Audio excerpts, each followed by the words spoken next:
I can't transform. Keep trying. Silence.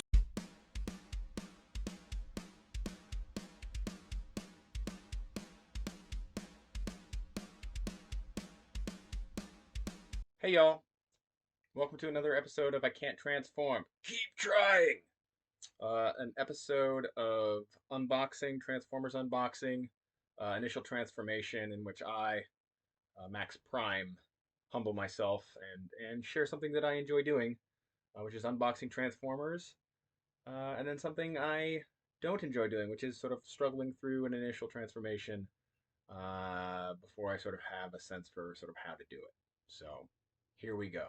This week, I'm not sure yet. You'll know by the time this airs which one I'm going to do, but I was going to pick from a few options. I've got Titans Return Scourge and Fracas, which I'm kind of excited about, which is very shiny. This is, you'll see my kitty cat. She likes to show up as soon as I start bringing the plastic stuff out. But yeah, Scourge and Fracas, pretty excited about. Love the shine, looks pretty cool.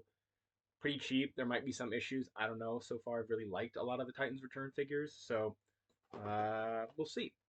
Another option with a little bit of tape around him or some kind of paper, we have Legacy Bulkhead. I'm also really excited about.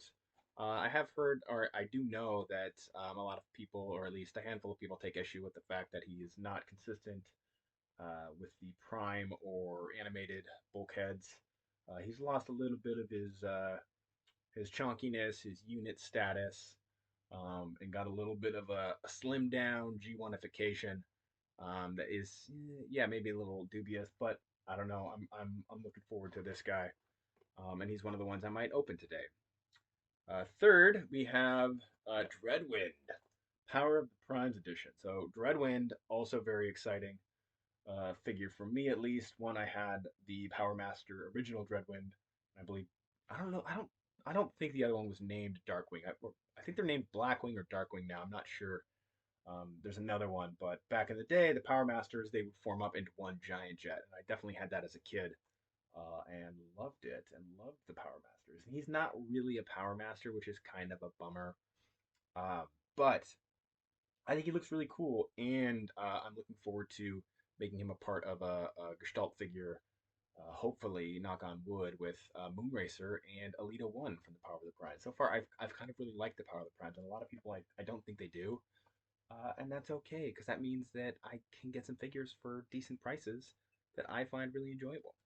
So yeah, not sure which one we're gonna open today, but we will literally roll the dice to find out.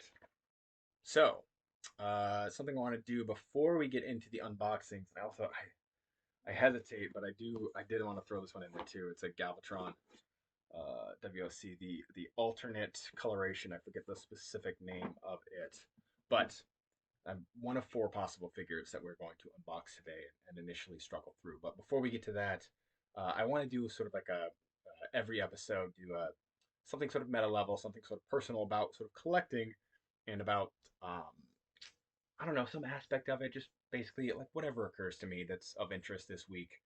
And I don't know what to call it. Reflections on collections. And it's not really, no, I'm not talking about my collection or your collection. Reflections on collectings or collecting. Maybe reflection collectings? Yeah, we'll go with that.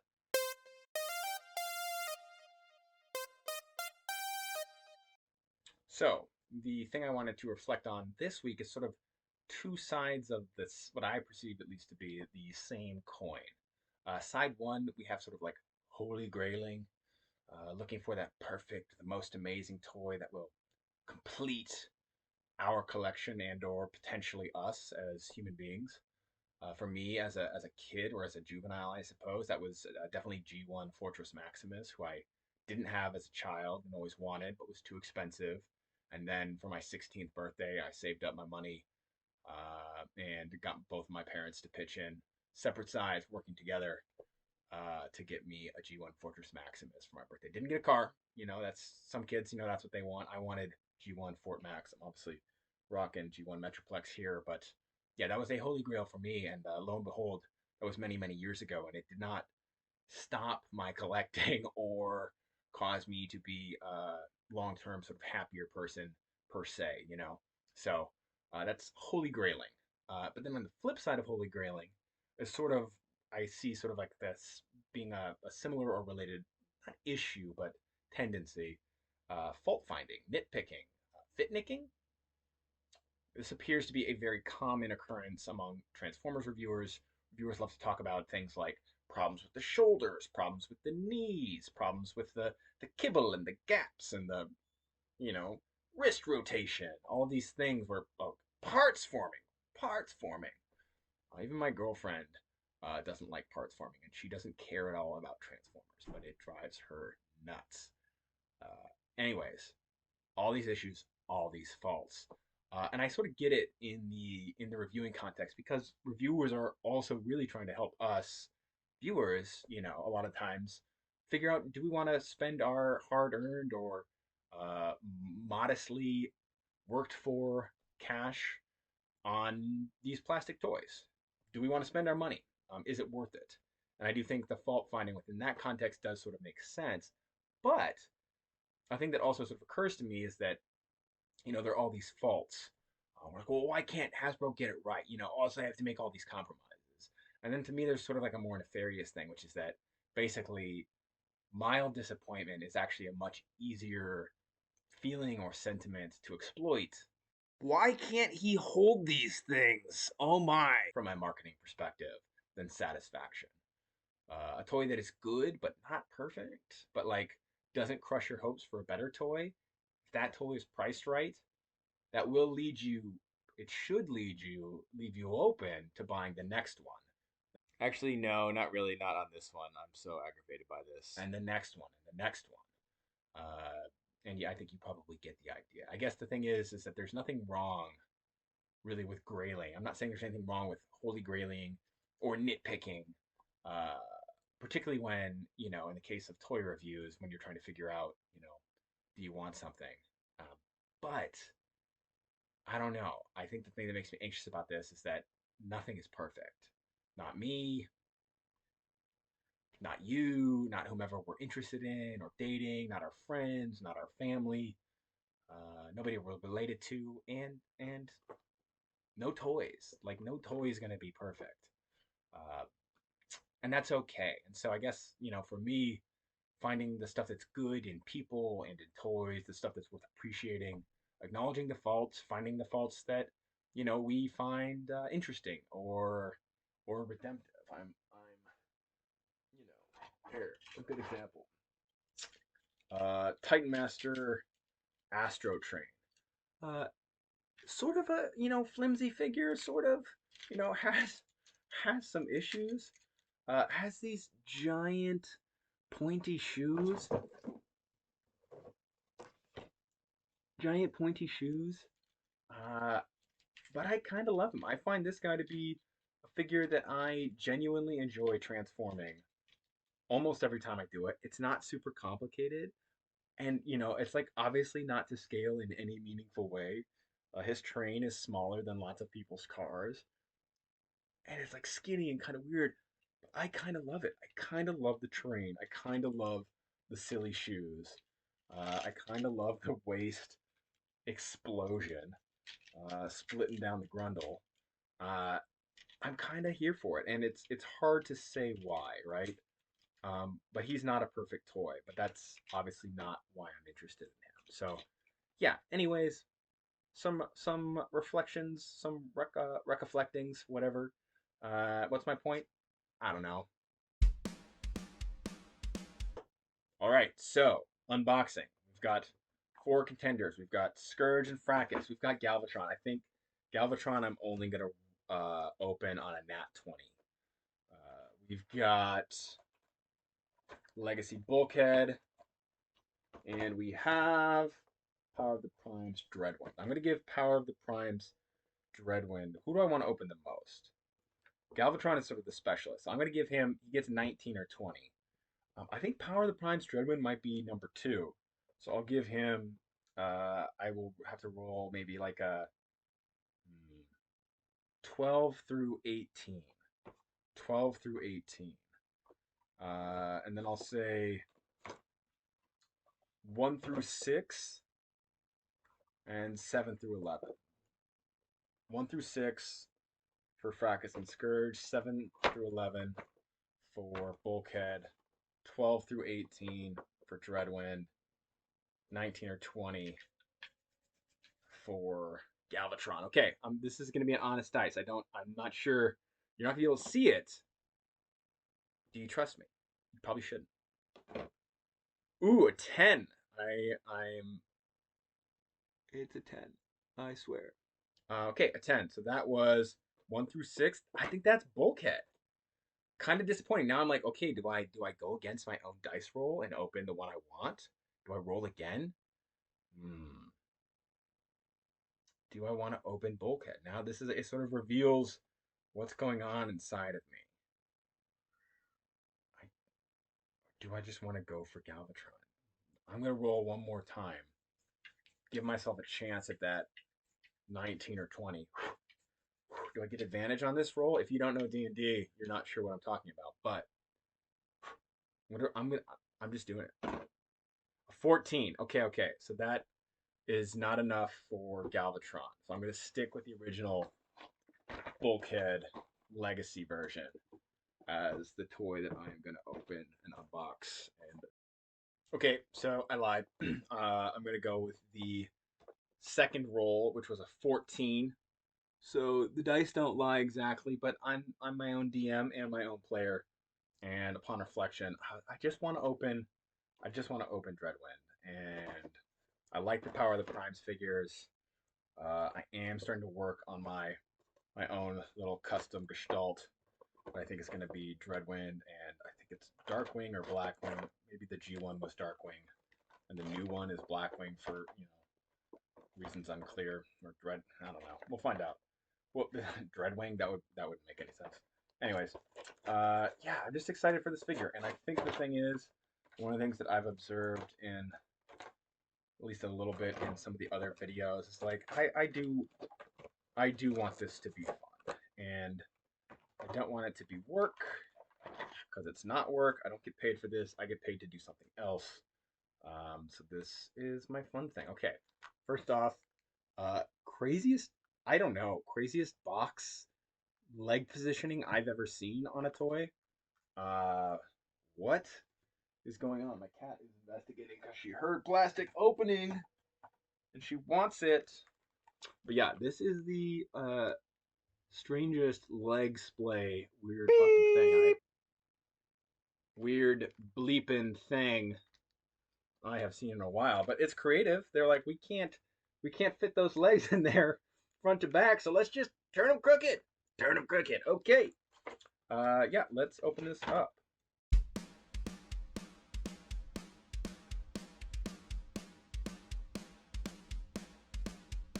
Okay, Dreadwind is free from his box. He's doing his little side leg thing. Can he stand that way? Probably not. Could anyone? I don't think so. Okay, this is off. Set that up here. The box. Got the box art. Box art's looking pretty cool. Like that very aggressive, dread-inspiring face. Okay. Dreadwind comes with a common thing in the Power of the Primes, which is this weird chest plate slash. I learned this last time because I didn't realize it at first. It's a giant fist. It's a giant fist that forms up. They can attach to the end of some part of themselves and hopefully form a gestalt. That sounds like, oh, they all form a gestalt figure. That's awesome. It doesn't make a ton of sense, but like I'm into it. I'm a sucker for combiners as a child of the 80s. Okay. Yeah, so the figure, let's look at this little guy. He's sort of a petite. He's not a large lad. He's pretty small. Let's get some scale. Here, we got Scraphook, Legacy Scraphook with arm from, I believe it is Gasworks. Gasworks. This is, talk about a flawed figure, but where the flaws I think end up being a little bit endearing. Scraphook is a figure where his arms and legs just literally pop out, and I think it's Evo Fusion, but it also makes for sort of a janky toy, but it also fits with his personality, and I kind of love it. Definitely one of my favorite figures so far this year. But yeah, these two, roughly the same size. But then you see Legacy, Blitzwing, Leader Class, much dollar. Yeah, so this is he's a deluxe. And he looks like a deluxe, and he feels like a deluxe. And as I get older and run out of more room, I don't know how people. Yes, I do know how people do it, but I don't know how people do it. Deluxe figures, the great thing about them is they don't take up much space. You start getting into the Titans, and I'm like, Metroplex. Oh my. Ugh. Where do I put him? Right? Like, I'm like, oh, I'll just store him over here in this spare bedroom I don't have. He's huge. I love Metroplex.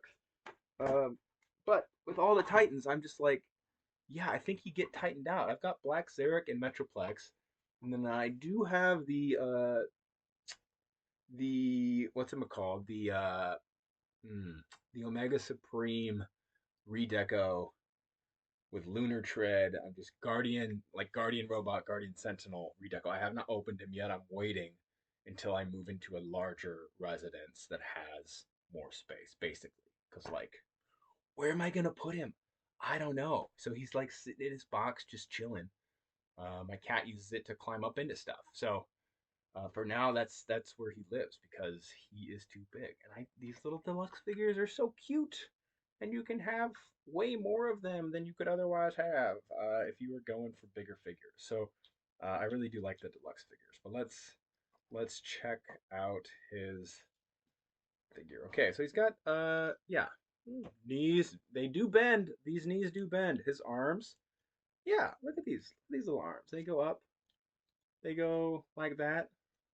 He's got, well, he doesn't have like yeah, he's got like it pivots. It's got a good pivot. These are some good little arms. I'm into these arms. Can they, does the giant fist attach to the arm like it did with Moonracer? Another figure that I love that a lot of people don't like. Yes. Okay, so I'm totally into this giant power fist.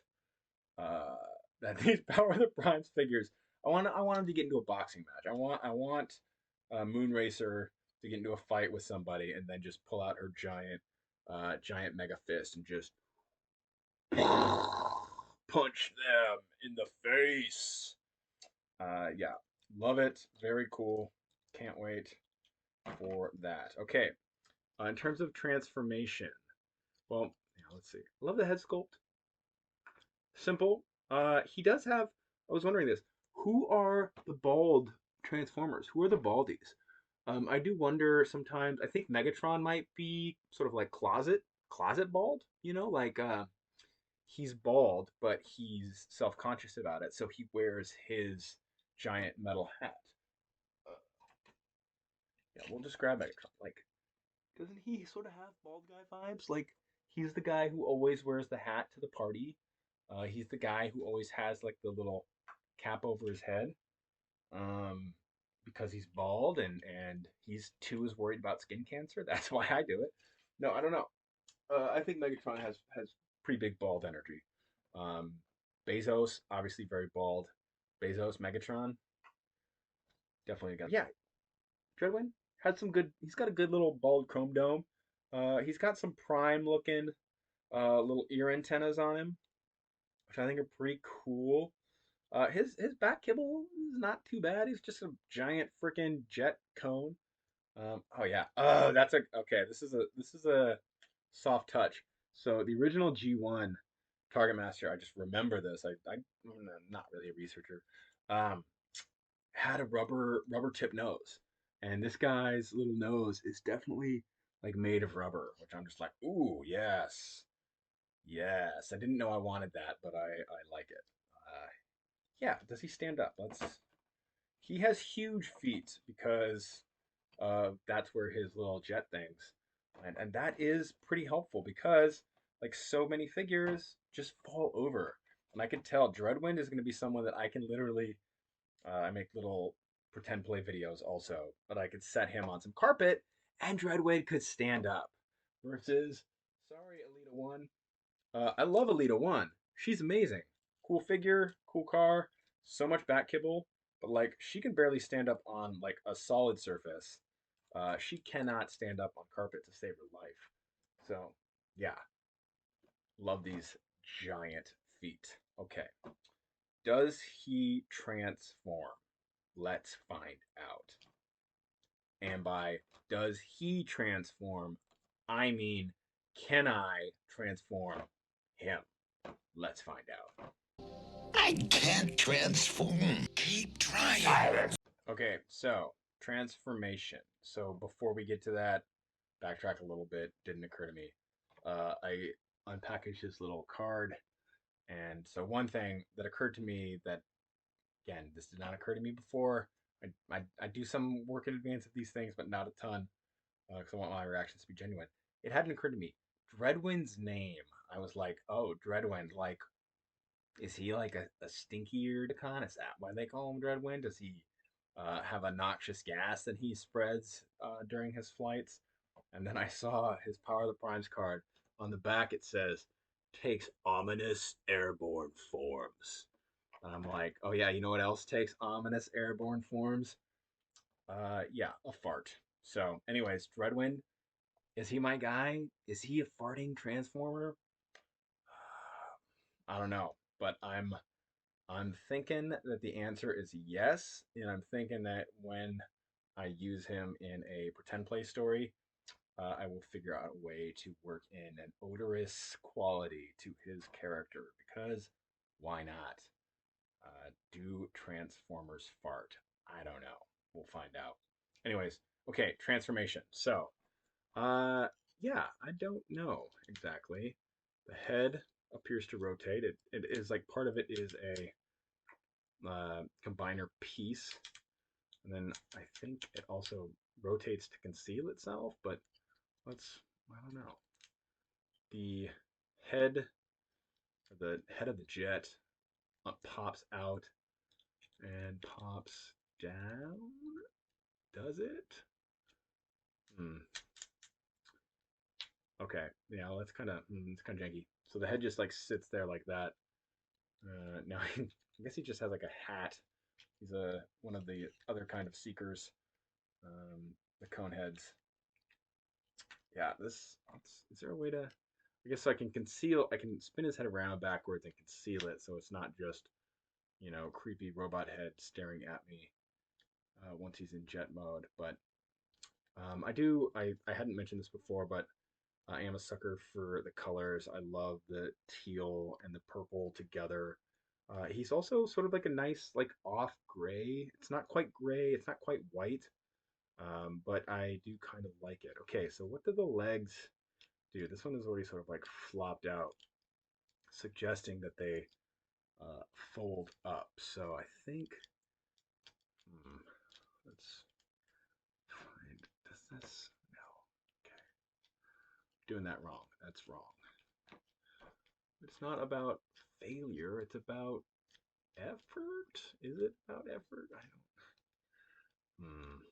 Okay. I feel like this should be easier. I feel like I should be able to do this. And I don't know why I can't. Is it a personal failure? Oh boy.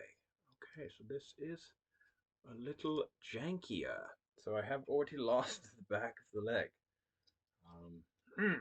Interesting. Falling apart.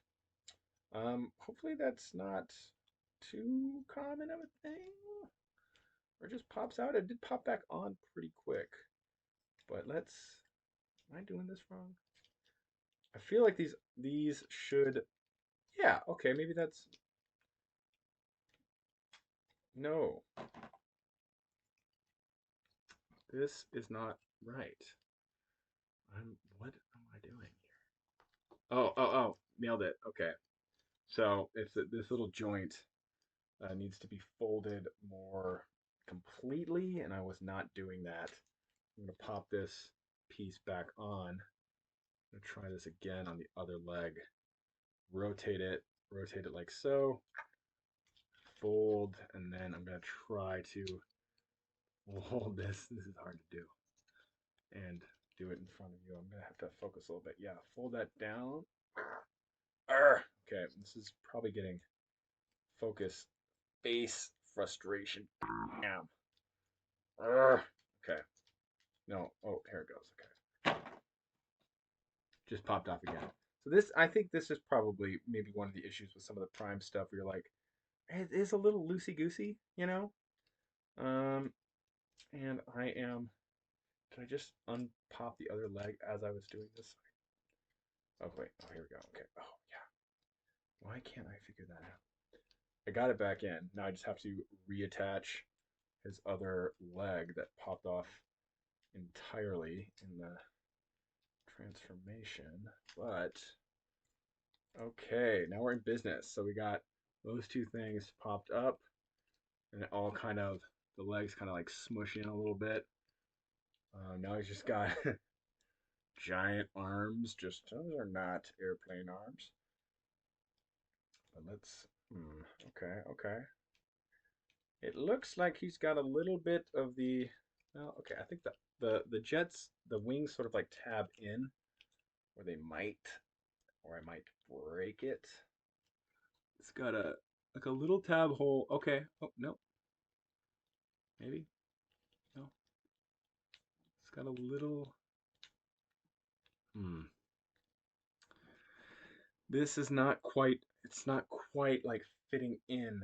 You can see there's like a little tab hole in there, and there's a little tab, but when you wedge it in, it just kind of pops back out. That doesn't look right.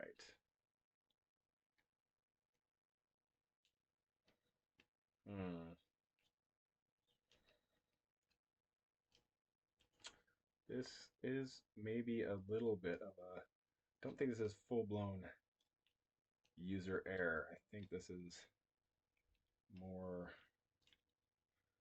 what happens with the arms? Oh, wait, okay. So the shoulder arms like rotate back so they can get under the wings, but can they? Yeah, they can, I think. They can? Okay, there we go. Yeah, I might not be able to tab that wing in. It might just be a bit on the jank side of things where it's like, yeah, that is not super well formed. Yeah, the shoulder pops back. There's like a little hinge. Let's see, the arm kind of folds under. This might be, let's see if I can get the, try to pop the other wing in to its respective. Oh, wait. Oh, no, okay. I think the wings are supposed to go up further. They have a little thing that rotates up. That looks so much better. Oh my God, okay. Yeah, the arms are still sort of exposed. Okay, the arms kind of have like a little tabby that can, oh, that just pop right out. That they kind of connect to a little bit, so it kind of like forms in. They kind of pinch in like that. But yeah, the wings fold up, and now, oh yeah, okay. So now we've got the little jet back. It's got little wings on the side, wing on the side, two on top. They're sort of like soft. Well, these two are actually just like the same material as the nose. Does he have? He does not have a wheel. He just has his little head. Yeah, but it's a pretty standard. This is a pretty common jet mode where you have like, yeah, looks like there's just a robot there basically. But the jet mode itself looks pretty cool. The teal's sort of popping. You got the purple. You got some great silver and purple paint on the wings. I'm not doing it justice. And then that cockpit, I wish it were clear plastic because I'm a sucker for clear plastic, and the original was. And what a wasted opportunity. But I still really like this jet form. Not that angle. You want to get the top angle. Okay, so jet mode is done. I think this little hand power thing is gonna connect on the top here. So in the original G1 figure, yeah, this is where the Power Master rode. So it actually kind of it still kind of fits. It does like a similar thing. It looks like he's got a weird pack on his jet. It's obviously not aerodynamic and would probably cause him some issues in flight, but whatever. His little teal blaster, I think that's going to plug into the side. I could also plug into the top. I kind of wish he had two so it's symmetrical, but whatever. Yeah, what a cool little figure.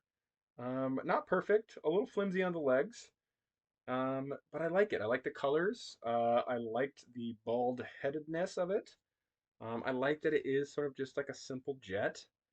I like that unlike a certain someone's jet mode, it doesn't have a giant freaking janky entire tank on its bottom end. Obviously, it's not a triple changer, so it's not quite fair, but it's nice to have a jet mode that's like just a jet. I have G-Axis somewhere. G-Axis, I'm probably butchering his name. But even he has like a pretty big, like chunky bit on the bottom. So do you call it kibble when it's like on the alt mode? I don't think you do. It's like chunk, just hanging out, and kind of like, hey, couldn't figure anything better for that. I guess not. This is a pretty clean little jet. I think I like it. I think I'm a little worried that it falls apart as easily as it does. Um, other than that, it's pretty cool. So yeah, now I can't wait to see what this little stink cloud generator, the Dreadwind, create. What does he do? He creates ominous airborne forms.